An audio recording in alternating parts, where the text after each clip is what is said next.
Daniel Carson was 62 years old, a retired Marine with deep-set eyes that had seen too much. His silver hair was still cut military short, and he walked with a slight limp of someone who had left pieces of himself overseas. For 8 years, his constant companion had been Rocky, a Belgian Malinois with intelligent eyes and a graying muzzle, who wore a vest clearly marked "Service Dog, Do Not Distract." Rocky was not just any service dog. He helped Daniel manage his post-traumatic stress disorder, sensing oncoming anxiety attacks before even Daniel could recognize the symptoms. The dog had been trained to apply gentle pressure against Daniel's leg when his breathing changed or his hands began to tremble, small interventions that had prevented countless public episodes. On this particular Tuesday, Daniel entered the Blue Water Grill, a small restaurant known for its seafood specials. He requested a corner table away from the busiest sections. Rocky settled quietly beneath the table, perfectly positioned between Daniel's feet, nearly invisible to other diners. The young waitress smiled as she brought water and a menu, but her expression changed when she noticed Rocky. Without a word, she turned and hurried toward the back office. Minutes later, a man in his 30s with a manager's badge approached the table, his face set in firm disapproval. "Sir, I am afraid we have a strict no pets policy in our dining establishment," he said loud enough for nearby tables to hear. Daniel looked up calmly. "Rocky is not a pet. He is a service animal," he explained, reaching into his pocket for the official certification. The manager waved the paperwork away without looking at it. "Rules are rules. We have health codes to maintain, and other guests might not feel comfortable." From a nearby table, a woman in designer sunglasses nodded in agreement. "Exactly. A dog is a dog, military or not," she remarked to her companion just loud enough for Daniel to hear. The atmosphere around them grew tense. Other diners pretended to focus on their meals while stealing glances at the unfolding confrontation. Daniel looked down at Rocky, who remained perfectly still, trained not to react to tension in his handler's voice. After a moment, Daniel raised his eyes to meet the manager's. "This dog pulled me from burning wreckage and stood between me and enemy fire," he said quietly. "I will not abandon him because someone finds his presence inconvenient." The manager crossed his arms. "Then you know what you need to do." Daniel slowly stood, his dignity intact despite the public humiliation. Rocky rose in perfect synchronization, maintaining his position at Daniel's side as they walked out, feeling the weight of curious stares against their backs. Outside the restaurant, an elderly couple who had witnessed the exchange hurried past Daniel, heads bowed in silent acknowledgement. The husband made brief eye contact, a flash of solidarity, but they did not intervene. They had been taught not to make scenes. Near the entrance, a group of college students huddled together, one of them discreetly recording with his phone. "Check it out.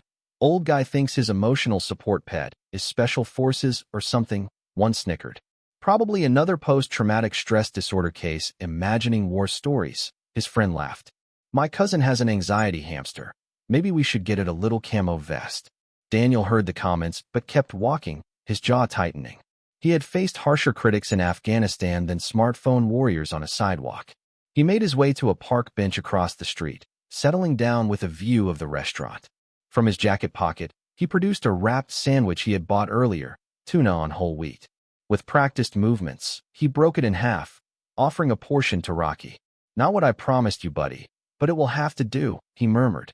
Rocky accepted his share gently, eating with the disciplined restraint of a working animal, eyes constantly returning to Daniel's face for cues. After a few quiet moments, Daniel reached for his wallet and carefully extracted a weathered photograph protected by clear plastic. It showed a younger Daniel on a stretcher, bloodied and half-conscious. Rocky with fewer gray hairs then stood vigilantly beside him, the dog's fur matted with what might have been his handler's blood. Around Rocky's neck hung the distinctive tags of Bravo Unit K-9 Division, deployed to Afghanistan's Helmand province. The dog had been awarded commendations that some human soldiers never received. Passers-by moved around them, oblivious to the silent conversation between the man and his dog, unable to recognize the mixture of helplessness and pain reflected in Daniel's eyes. "Kicked out again, are we?" Daniel whispered, tucking the photo away. Rocky responded by gently placing his head on Daniel's knee, a gesture unchanged whether they were in a desert outpost or an American park.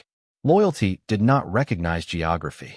A young mother hurried her curious child along, whispering warnings about approaching strange men with dogs. Daniel pretended not to notice, having grown accustomed to being viewed as something between a curiosity and a threat. He checked his watch. Almost time for Rocky's medication. The dog had taken shrapnel in the same blast that had damaged Daniel's leg. They shared pain management routines as they shared everything else. As they sat together, a city bus passed with an advertisement on its side. Honor our veterans. They fought for your freedom. Daniel could not help but appreciate the irony. Rocky cannot speak, but he saved lives, and he never abandoned his handler whether faced with gunfire, contempt, or ridicule. If you believe a four-legged soldier deserves respect too, type Rocky. 2 hours later, inside the Blue Water Grill, the lunch rush was beginning to thin when the door swung open. 5 men in marine dress blues entered the restaurant with military precision. They did not look around for available tables. They did not check the specials board. They moved in formation directly to the host station. Conversations quieted as diners noticed the uniforms. A child pointed. A businessman lowered his phone mid-call. The Marine in front, a captain with the name McMillan on his uniform, approached the counter and produced his military identification. I am Captain James McMillan, commanding officer of Bravo Unit, 1st Marine Special Operations Battalion. I am looking for Daniel Carson and his service dog Rocky. The manager from earlier emerged from the back office, eyes widening at the sight of the Marines. They left, he stammered, suddenly conscious of the numerous phones now recording the interaction. A couple of hours ago. Captain McMillan's expression remained neutral, but his voice carried throughout the now silent restaurant. Mr. Carson saved 4 men in my unit during an ambush outside Kandahar. His dog Rocky has more confirmed saves than most combat medics. Rocky holds the rank of sergeant in our records and has been awarded the Navy and Marine Corps Medal. He paused, letting the information sink in. And your establishment just refused service to an American hero. No one moved. The woman who had commented about military dogs stared into her water glass, her face reddening. A waiter froze mid-step, pitcher still tilted. One of the Marines held up his phone.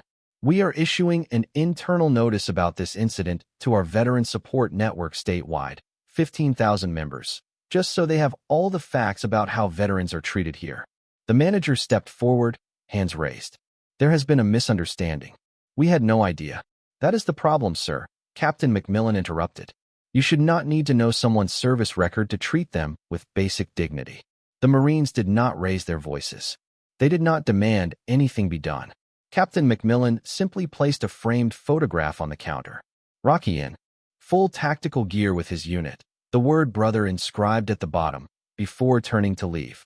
As they departed, diners glimpsed through the window to where Daniel and Rocky sat in an old pickup truck across the street, unaware of what had transpired. The youngest server, a college student who had watched the earlier confrontation in silence, grabbed a takeout container from behind the counter. She quickly filled it with the day special, added a slice of pie, and hurried outside. Crossing to Daniel's truck, she held out the package with a handwritten note tucked under the string. We were wrong. Please let us make it right. Daniel looked at her, then at the restaurant where people now crowded the windows watching.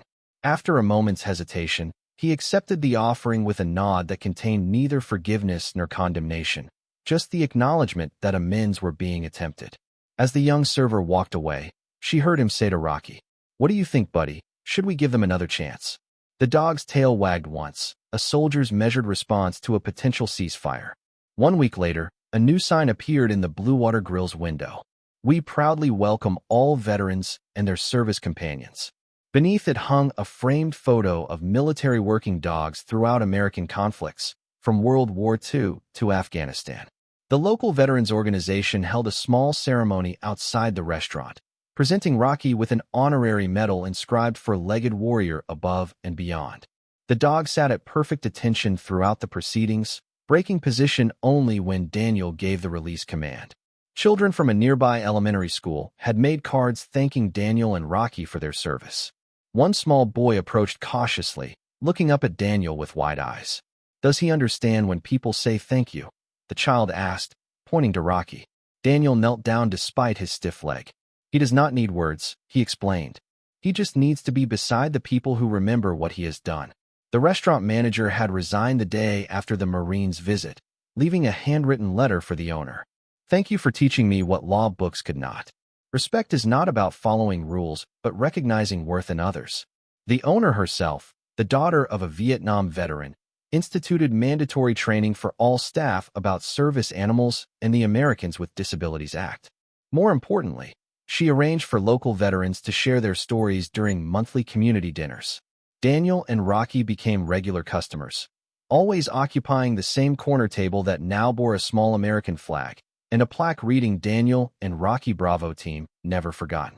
The student who had recorded the initial confrontation approached their table one evening, phone in hand, but not recording. I deleted that video, he said, shifting uncomfortably, and I wanted to tell you that my brother just joined the military. I would want someone to respect him if, he trailed off, unable to complete the thought. Daniel simply offered his hand. Then be that someone now, for others. Rocky continued his duties, still alert for signs of Daniel's post-traumatic stress disorder even in his advancing age. During one lunch, when a car backfired outside causing Daniel's hands to tremble violently, Rocky immediately pressed against his leg. The nearby diners pretended not to notice, not out of embarrassment, but from a newfound sense of respect for privacy. Captain McMillan's unit deployed again 3 months later. Before leaving, they presented Daniel with a unit coin, a rare honor for non-active personnel. Daniel kept it in his pocket alongside the photograph, 2 reminders of brotherhood that transcended time and circumstance. On quiet evenings, Daniel and Rocky could sometimes be found on their porch, watching the sunset. Their shared silence contained volumes, memories of desert heat, exploding ground, and the peculiar sound of bullets passing too close. But it also held the knowledge that sometimes humanity remembers its obligations to those who served, even if the reminder must come in uniform. Not everyone who wears a uniform is a hero, but anyone who stands up for their comrade, even if it is just a dog, certainly is not a coward. You may forget this story in a few days, but if nobody retells it, history will remain silent forever. Subscribe to our channel where justice, kindness, and memory are honored until the end.